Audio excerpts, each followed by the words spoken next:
Kembali tim Cibat punya cerita. Inilah cerita misteri bersambung Lemah Kuburan bagian yang ke-6.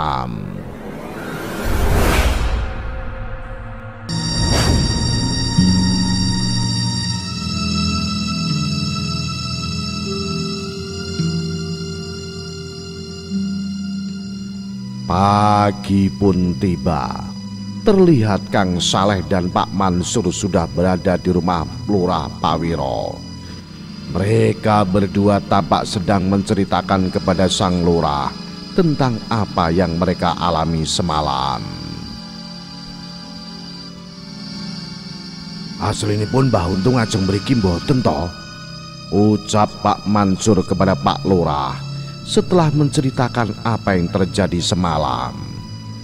Bersamaan dengan itu Mbok Tun yang memang setiap paginya berada di tempat Pak Lurah pun keluar dari dalam untuk mengantarkan minuman kepada dua kadus itu.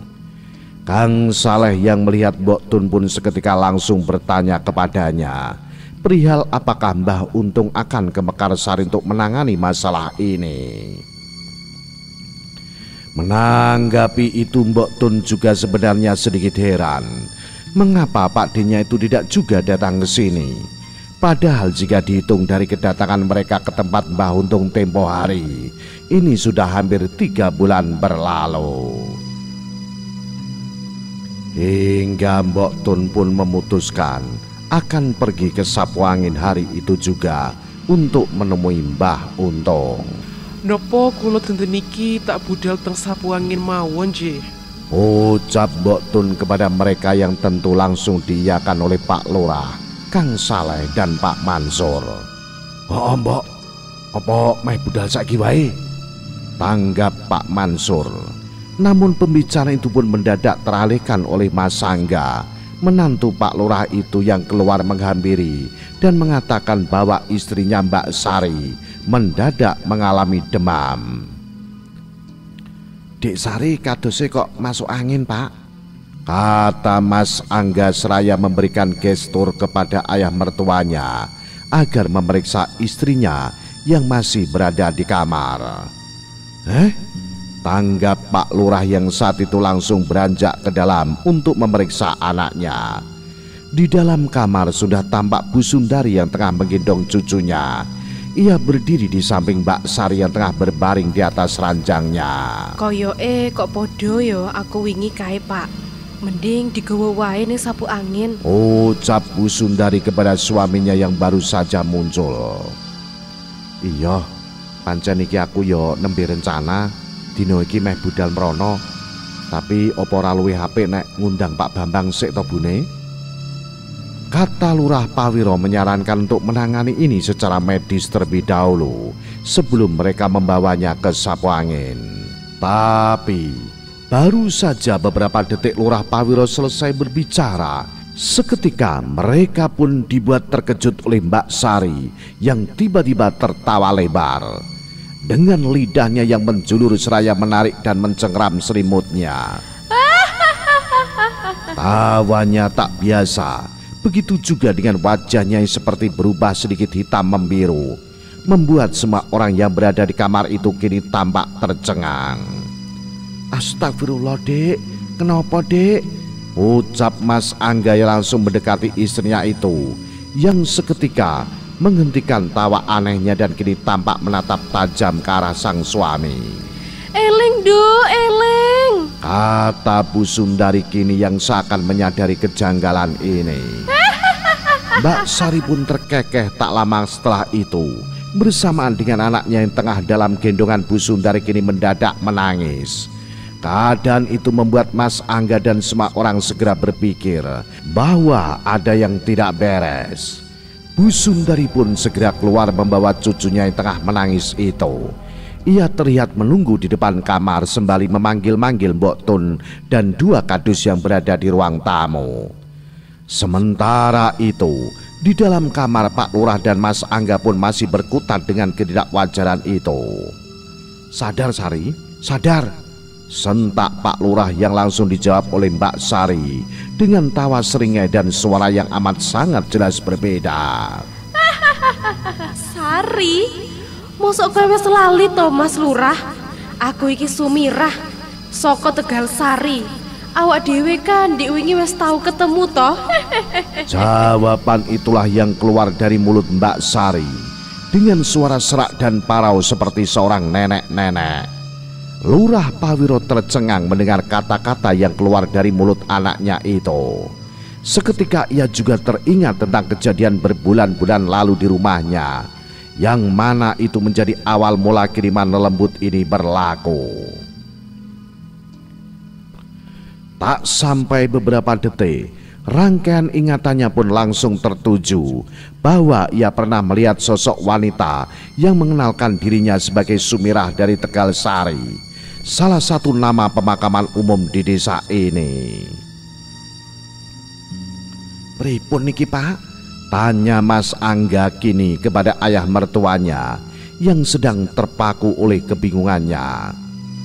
Hingga tak lama kemudian Pak Mansur dan Kang Saleh yang sudah diberitahu oleh Bu Sundari pun turut masuk ke dalam kamar. "Amit sewu Pak Lurah, nek niki tetep kesurupan niki," ucap Kang Saleh beberapa saat setelah itu. Iki terus kepiye ngene iki?" tanggap Pak Lurah seraya menggaruk kepalanya. "Apa diundangke Mbah Suyuti wae?" Sela Kang Saleh yang menyarankan untuk memanggil Mbah Suyuti, salah satu tetangganya yang biasa menangani penari kuda lumping yang kerasukan. Meski awalnya sedikit merasa tidak yakin, Pak Lurah pun segera mengiyakan tawaran Kang Saleh itu. Dan saat itu juga Kang Saleh pun langsung keluar dan pergi untuk memanggil Mbah Suyuti.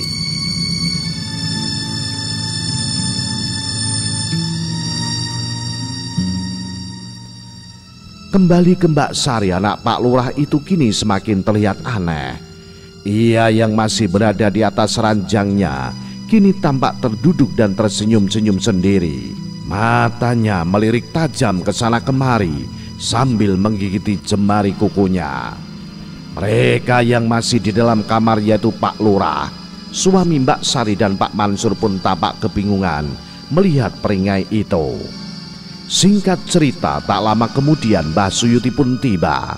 Ia yang sebelumnya telah diberi penjelasan oleh Kang Saleh pun langsung segera masuk ke dalam kamar. "Niku Mbah, tolong Mbah," kata Pak Lurah begitu Mbah Suyuti masuk. Mbah Suyuti pun langsung mendekati anak bungsu Pak Lurah itu. Sambil menggenggam lipatan kain ikat kepala, ia mengulurkan satu tangannya untuk mengajak Mbah Sari bersalaman. "Piye? Sampean iki saka ngendi asale?" ucap Mbah Suyuti mengulurkan satu tangannya, membuat Mbak Sari yang diduga tengah kerasukan itu perlahan menurunkan gigitan jemarinya dan menyambut jabatan tangan dari Mbah Suyuti. "Piye? Kowe sapa? Kok iso nganti tekan kene?" ucap Mbah Suyuti lagi bersamaan dengan jabat tangannya, yang mana pertanyaan itu pun segera dijawab oleh raga Mbak Sari dengan parau tawanya. "Cari pawan setan, kok kowe ora ngerti karo aku?" Pernyataan itu pun tak ditanggapi oleh Mbah Suyuti yang kini tampak mengambil sesuatu dari belakang punggungnya. Sesuatu itu adalah sebuah pecut atau cemeti yang langsung beliau angkat ke atas sambil berbicara ke arah Mbah Sari yang tengah kerasukan itu. "Mulih ya, mesakne ragane," ucap Mbah Suyuti sambari mengangkat cemetinya itu. Melalui tubuh Mbak Sari, lelembut itu tak bergeming, bahkan malah menyambut ajakan Mbah Suyuti itu dengan ejekan lewat pekik tawanya. "Ayo bali sing alus, ayo bali," kata Mbah Suyuti lagi yang kini mulai terlihat mengambil ancang-ancang untuk menghentakkan cemetinya itu. Lagi-lagi Mbak Sari yang tengah kerasukan itu menanggapinya dengan tawa dan sambil berkata kepada mereka semua, Enak wae. Aku ki wis dimahar kon mampir lan ngomah ning kene. Aku ya koyone wis kebacut kerasan. Ucap lelembut di dalam tubuh Mbak Sari itu yang tentu seketika memantik pertanyaan bagi mereka semua. Sopo sing ngongkon kowe? Sentak Lurah Pawiro dengan gagap dan canggung kepada sosok lelembut yang berada dalam tubuh anaknya itu. Namun sepertinya Sumirah, sosok yang sedang merasuki tubuh Mbak Sari itu, telah dikendalikan untuk tidak mengakui siapa yang telah memaharnya. Itu semua terlihat dengan pertanyaan sama yang sudah mereka ulangi berkali-kali, dan selalu dijawab oleh lelembut itu dengan kembali mengenalkan dirinya. Aku Sumirah, saka Tegal Sari. Ucap sosok itu selalu ketika mendapat pertanyaan tentang siapa orang yang berada di balik semua ini. Wirya, Wirya ta? Sela Kang Saleh yang mulai jengkel dengan jawaban yang sedari tadi hanya berputar-putar saja. Mbak Sari tampak sejenak terdiam atas pertanyaan Kang Saleh itu. Hingga tak lama kemudian Mbok Tun pun tiba-tiba masuk dan langsung berkata kepada lelembut itu. Aku ngerti omahmu. Di kuburan Tegal Sari pojok wetan to. Ning wetu warung sing ngisore ana watu cepere to. Ngene wae, nek kowe ora metu, bakalan tak rungkapno wit iku. Ben anak dulurmu do nangis kabeh gara-gara tumindakmu. Kata Mbok Tun setelah masuk ke dalam kamar, membuat Mbah Suyuti, Lurah Pawiro, Kang Saleh dan Pak Mansur menoleh dengan agak keheranan. Atas perkataan Mbok Tun, sosok lelembut di dalam tubuh Mbak Sari itu awalnya masih terdiam tak bergeming. Namun wajahnya kini berubah sayu, seakan mulai memancarkan rasa takut. Hingga tak lama setelah itu, ia pun berteriak kencang, menggelinjang dengan kepalanya yang mendongak ke atas. Mereka yang melihat itu seperti tak bisa berbuat apa-apa lagi. Begitu juga dengan Mbok Tun yang kini malah tampak kebingungan setelah apa yang dia katakan tadi kepada lelembut yang berada di balik raga Mbak Sari itu. Beruntungnya itu tak bertahan lama, karena beberapa saat kemudian Mbak Sari pun mendadak melemas. Ia perlahan lunglai dan ambruk. Semua orang masih tampak terdiam setelah itu. Mereka saling menatap satu sama lain, seakan sedang menatap pikiran yang mungkin terasa rancu. Hingga tak selang beberapa lama kemudian, Dek, adik, terdengar suara dari Mbak Sari yang memanggil anaknya, membuat semua orang kini merasa lega. Bu Sundari yang segera masuk pun langsung mengucap syukur dengan keadaan itu. Alhamdulillah. Ucap Bu Sundari yang kini masuk kembali. Mbak Sari tampak bingung melihat banyak orang yang berada di dalam kamarnya. Sepertinya ia tak tahu apa yang baru saja terjadi kepadanya. Ono apa toh Ki? Kata Mbak Sari setelah itu. Hingga suaminya pun mendekat dan mengatakan bahwa suaminya baik-baik saja. Tapi suasana yang sempat sejenak tenang itu kini kembali riuh oleh tangisan Dito ketika hendak didekatkan kepada Mbak Sari. Dito yang masih balita itu tampak ketakutan saat dengan ibunya sendiri, membuat Bu Sundari yang tengah menggendongnya pun segera keluar untuk menenangkan cucunya itu. Tidak beres, tidak beres. Batin Bu Sundari seraya menimang si kecil Dito yang tantrum itu di luar kamar. Semua orang terlihat tak kuasa mencerna kejadian itu. Begitu pula dengan Mbah Suyuti yang tampak heran. Bisa-bisane kiriman teluh bekerja sepagi ini. Tak lama setelah itu Pak Lurah, Mbah Suyuti, Kang Saleh dan Pak Mansur pun keluar menuju ruang tamu, meninggalkan Mas Angga yang masih teriak menenangkan istrinya. Nek kados wau terus terang boten bidangi kula Pak Lurah, kata Mbah Suyuti beberapa saat setelah mereka keluar dan duduk di ruang tamu. Menanggapi pernyataan Mbok Tun tadi di dalam kamar, Mbah Suyuti pun berujar, jika memang lelembut bernama Sumirah itu berasal dari pohon waru-watu ceper di makom Tegal Sari, maka semua tidak baik-baik saja. Menurut Mbah Suyuti, makom pohon waru itu adalah daerah terlarang untuk disapa. Ia mengingat nasihat almarhum ayahnya dahulu. Ayah yang sekaligus adalah gurunya dalam seni kesurupan di atraksi kuda lumping yang ia geluti itu. Dahulu kerap berkata kepada Mbah Suyuti agar jangan sekali-kali ia mendekati makom itu kalau tidak ingin celaka. Emangnya Sumirah iku sapa? Sela Pak Lurah bertanya di tengah penjelasan itu, yang segera Mbah Suyuti jawab sesuai dengan apa yang ia ketahui lewat ayahnya. Menurut sejarah yang ia dapat dari ayahnya, Sumirah dulunya adalah gundik atau istri tidak sah dari seorang demang desa ini di masa penjajahan Belanda yang mengakhiri hidupnya setelah dua anaknya dibunuh oleh demang itu sendiri. Terus apa sing marai dekne mbok sebut bahaya, Mbah? Atine dekne nyangking dendam uga mesti wis dikuasai iblis. Terang Mbah Suyuti yang mengungkapkan bahwa orang yang mati karena dendam dan kekecewaan yang mendalam pasti akan dikuasai oleh iblis. Bukannya Mbah Suyuti ingin menakut-nakuti, namun itulah sejujurnya yang ia tahu, dan yang ia inginkan saat ini hanyalah agar Pak Lurah segera mencari jalan keluar untuk menyelesaikannya. Tapi bagaimana Mbok Tun bisa mengetahui secermat itu perihal hantu Sumirah? Mungkin itulah salah satu pertanyaan yang berada dalam pikiran mereka saat itu. Namun Mbok Tun yang ditanyai perihal itu pun nyatanya malah kebingungan.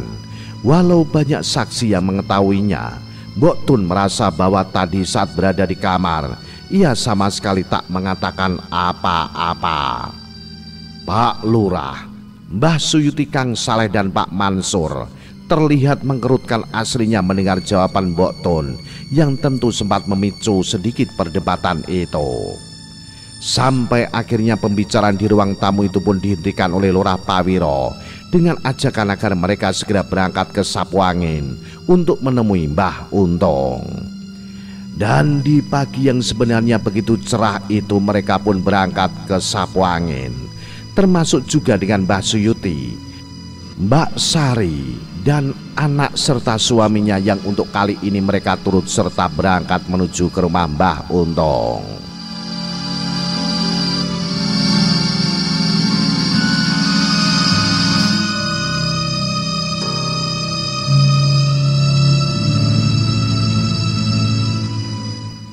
Singkat cerita, sampailah mereka di rumah Mbah Untung, yang mana seperti beberapa waktu lalu mereka disambut oleh lambaian tangan Mbah Untung yang berdiri di depan rumahnya.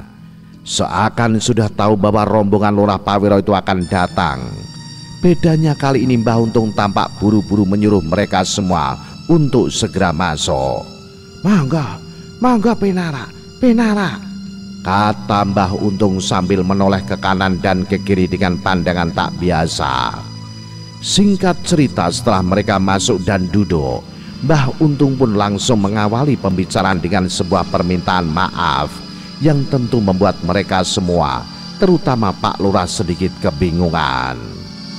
Ngeten, dingapunten sanget kula dereng saged sowan mrika, kata Mbah Untung ke arah Lurah Pawiro dengan gestur yang terlihat gelisah.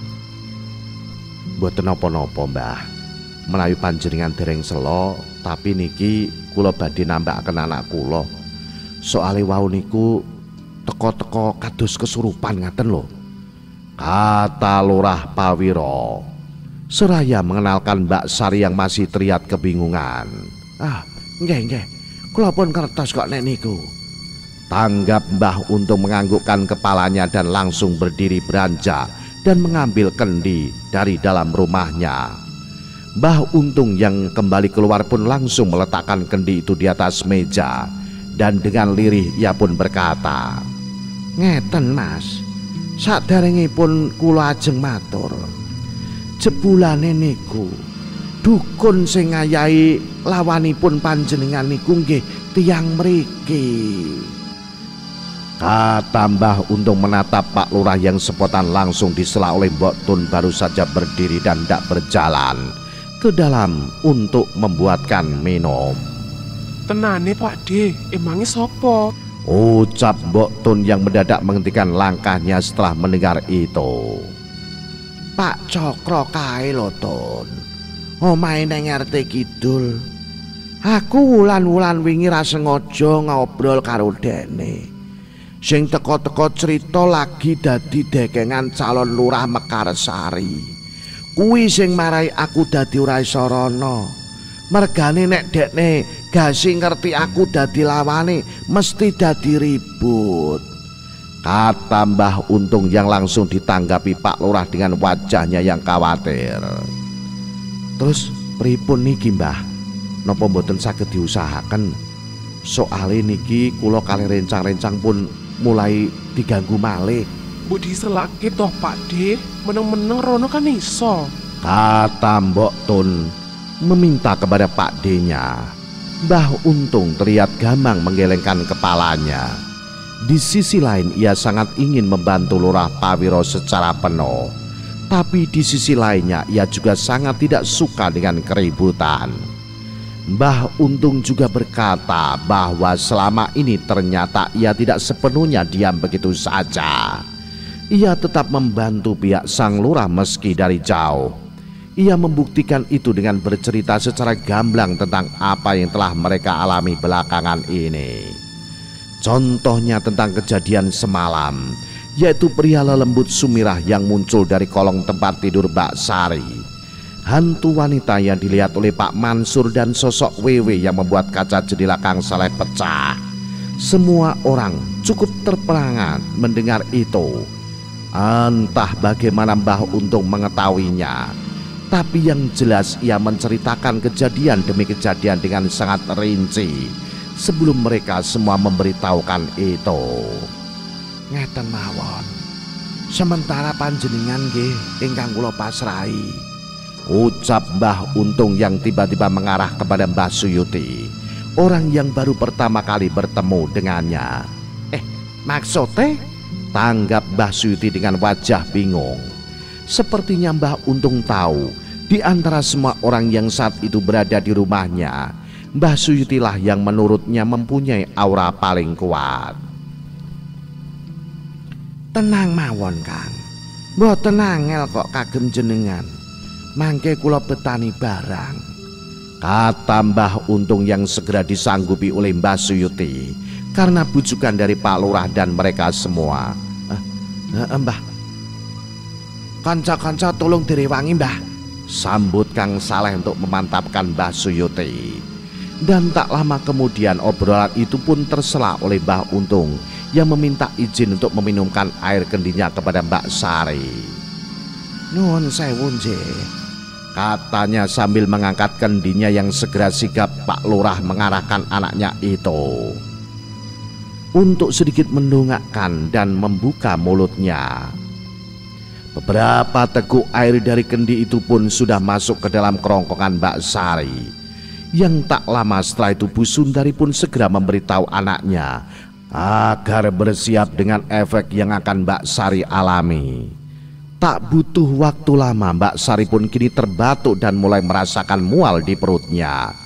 Dan seperti yang sudah pernah terjadi kepada mereka sebelumnya, Mbak Sari pun memuntahkan semua yang ternyata mirip dengan Bu Sundari tempo lalu, yaitu gumpalan-gumpalan tanah bercampur lendir. Suasana sejenak terlihat hening dan kembali dibuka oleh Mbah Untung yang bertanya berapa hari lagi Pilkades itu akan dilaksanakan. 6 dinten malih Mbah, jawab mereka. Duh, Mbah Untung yang menghela napasnya mendengar itu dan langsung mengajak Mbah Suyuti untuk ikut masuk ke dalam kamarnya. Enggak, jenengan tumut kula mlebet, kata Mbah Untung mengajak Mbah Suyuti. Dan setelah itu mereka berdua pun masuk, sementara yang lain terlihat menunggu di ruang tamu. Entah apa yang dibicarakan oleh mereka berdua. Yang jelas Mbah Untung dan Mbah Suyuti kembali keluar sekira 30 menit kemudian. Mbah Untung keluar bersama Mbah Suyuti yang kini tampak membawa kantong kain berwarna hitam yang ukurannya cukup besar. "Pokokipun pun sumelang, kula tetep tuwi wonten Mekarsari. Paling telat malam coblosan badhe ngrika kula," kata Mbah Untung beberapa saat setelah ia keluar bersama Mbah Suyuti.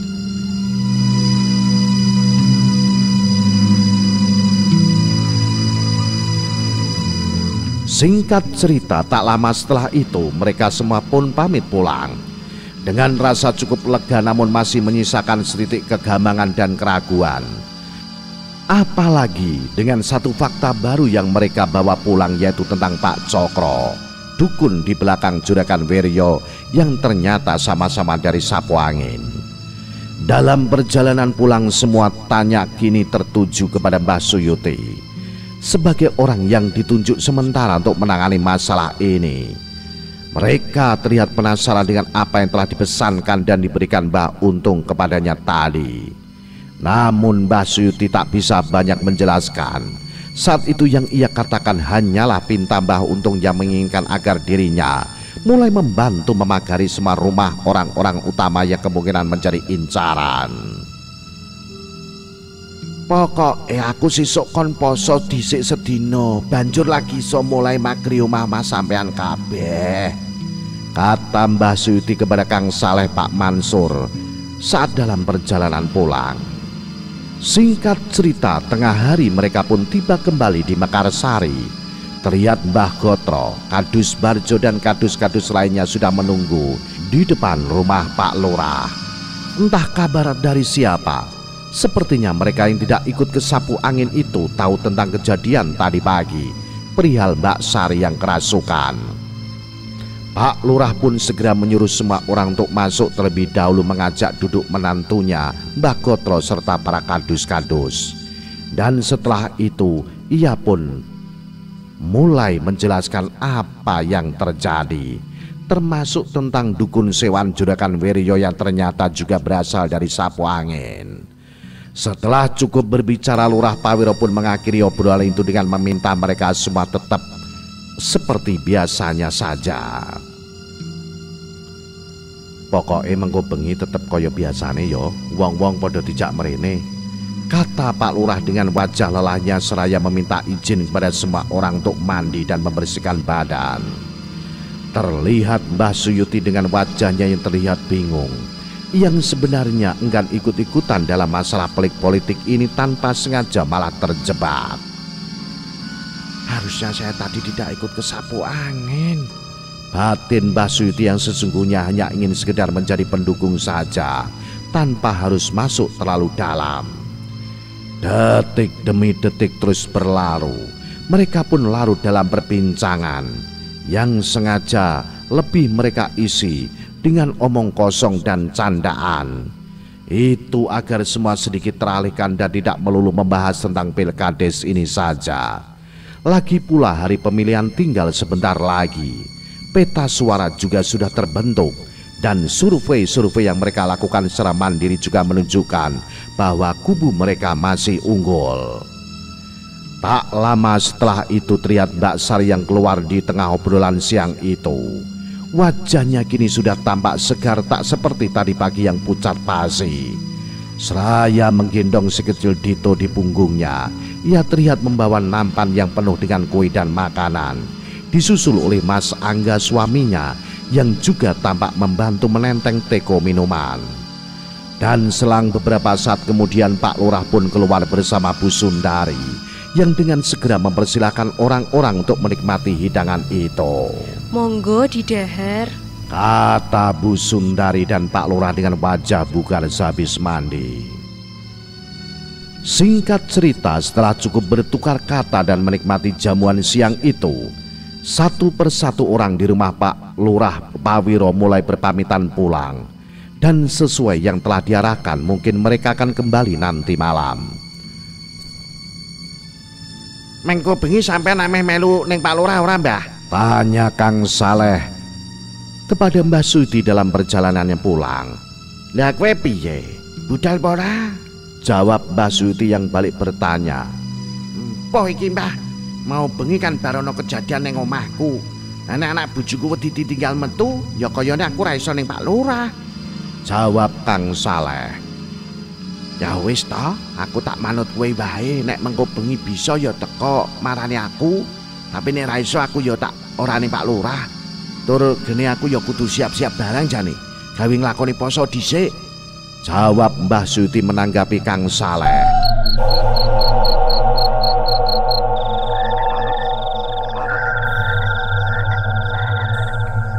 Singkat cerita, malam pun tiba. Seperti biasanya rumah sang petahana itu kini tampak mulai ramai oleh warga. Para kadus tampak duduk di ruangan utama, yaitu Kadus Barjo, Pak Mansur, Kang Wicak dan Pak Tunggul, yang saat itu tengah duduk bersama Pak Lurah, Mbah Gotro dan para tokoh lainnya. Malam itu cukup ramai, bahkan bisa dikatakan lebih ramai dari biasanya. Tapi di antara semua orang yang datang, ada satu orang yang tak muncul di rumah Lurah Pawiro malam itu, yaitu Kang Saleh, yang mana sesuai dengan apa yang dikatakannya kepada Mbah Suyuti siang tadi. Ternyata malam ini Kang Saleh tidak bisa meninggalkan istri beserta anaknya yang di rumah. Di teras depan semua warga terlihat mengobrol asik seraya menikmati kopi dan makanan kecil yang sudah disediakan. Begitu pula dengan orang-orang di ruangan utama yang juga tampak saling bertukar cerita yang tak kalah asiknya. Hingga singkatnya tak terasa jam terus berjalan. Sudah menunjukkan lewat tengah malam, sekira pukul jam 1 dini hari. Para warga pun mulai beranjak pulang.